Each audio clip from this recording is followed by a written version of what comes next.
pueblo es el que no oprime y lucha contra la opresión. Lucha contra la opresión, no solamente la padece. Es el que asume a los pobres, pero no para mantener, sino para trabajar y luchar por modificar las estructuras que generan permanentemente pobres.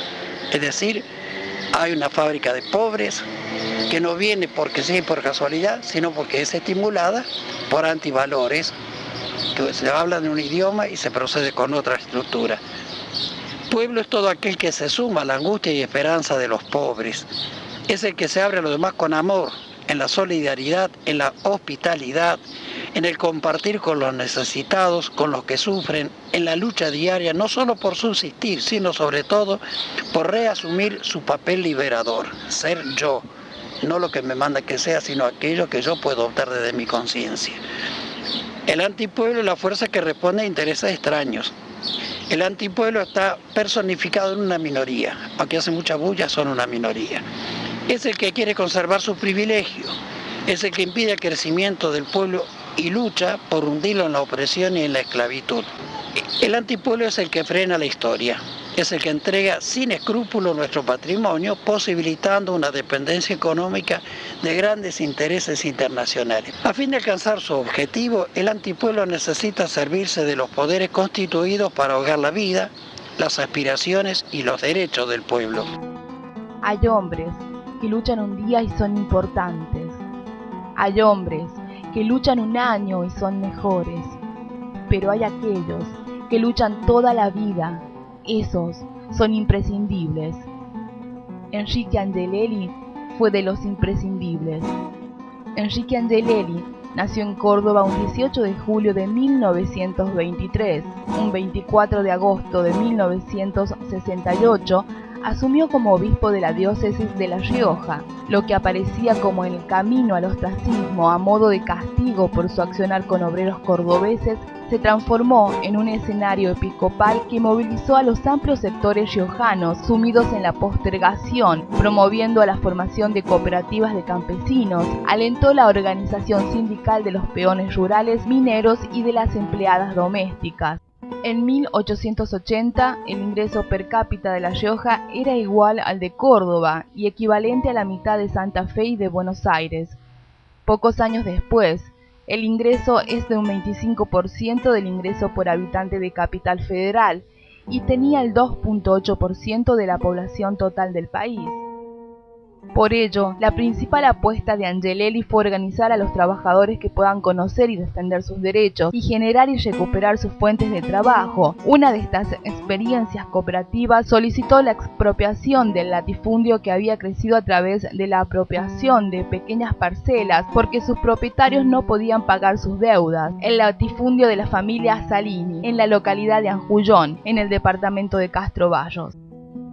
El por entonces candidato a gobernador Carlos Menem prometió que iba a transferir dichas tierras a la cooperativa. El 13 de junio de 1973, Angelelli fue a Anillaco, la ciudad natal de Menem, para presidir las fiestas patronales de esta ciudad. Fue recibido por una turba liderada por comerciantes y terratenientes, entre ellos Amado Menem, hermano del gobernador, y sus hijos César y Manuel, quienes junto a otros propietarios se habían vuelto contra el obispo. La turba entró por la fuerza en la iglesia y cuando Angelelli suspendió la celebración y salió de allí, ellos le lanzaron piedras. Esa fue una de las primeras demostraciones de las familias más poderosas de La Rioja que veían peligrar sus privilegios. El gobernador Menem retiró su apoyo a la cooperativa.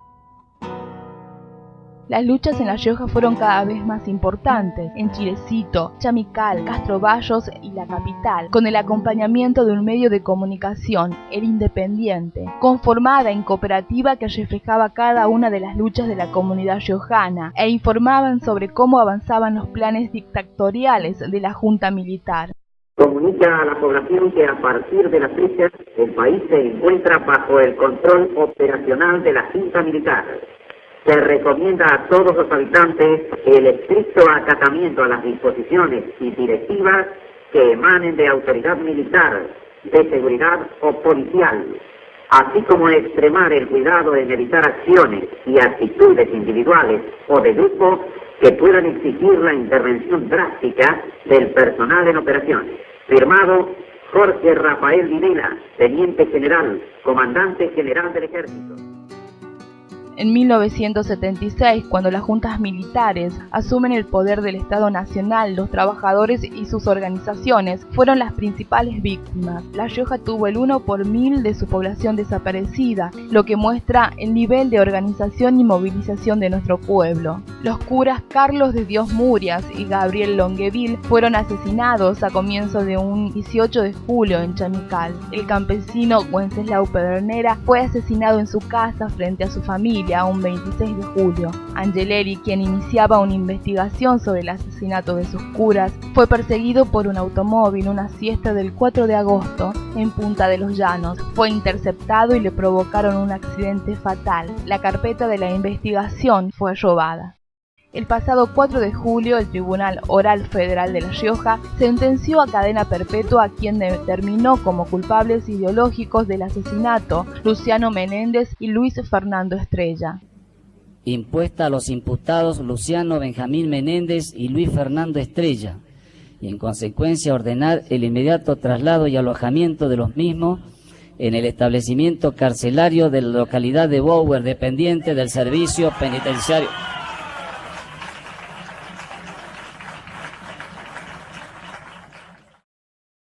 El pueblo de La Rioja siente que por primera vez la justicia le da la razón a lo que ya sabíamos y a gritos siempre dijimos. Angelelli lo mató la dictadura.